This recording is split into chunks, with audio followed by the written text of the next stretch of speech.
How to share a JIG with your students. If you are a Jigzi subscriber, you can share any JIG with an unlimited number of students. This is how you do it. If you've found a JIG that you would like to assign to your students, you can share it. There are several ways to do this. Firstly, from the search results, put your mouse over the thumbnail of the JIG you want to share. Then, click the share icon. Another way to share is from the teacher player. If you are playing the JIG, then open the panel on the left-hand side by clicking on the eyes on the top left of the player. Click the share icon. No matter where you click the share icon, the same sharing options dialog will open up. You can decide on 2 items before you assign a JIG to your students. Should the JIG play left to right? Or if it is in Hebrew, you can decide to play it from right to left. Do you want to track your students?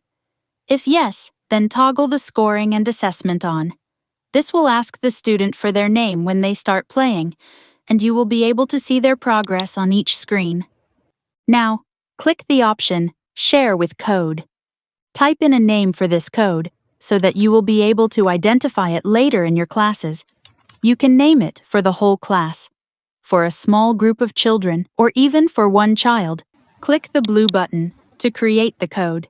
There are now 3 different ways to give the student the code.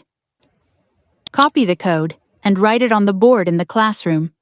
Students can then type in this code by going to jigzi.org, clicking the student code icon on the top right, and typing in this code on the kids page that opens up.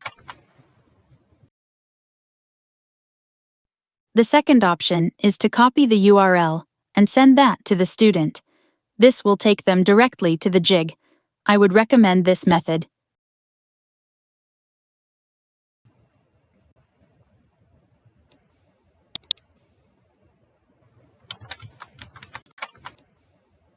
The third way is to download a QR code, print it, and give it to the students to use in class or take home with them. Your students can now play the JIG without having to log in, and you can follow their progress in My Classes. If the JIG has scored activities, you can see screen by screen what students answered and where there may be difficulty. If there are no scored activities, you simply see an indication that they completed that activity.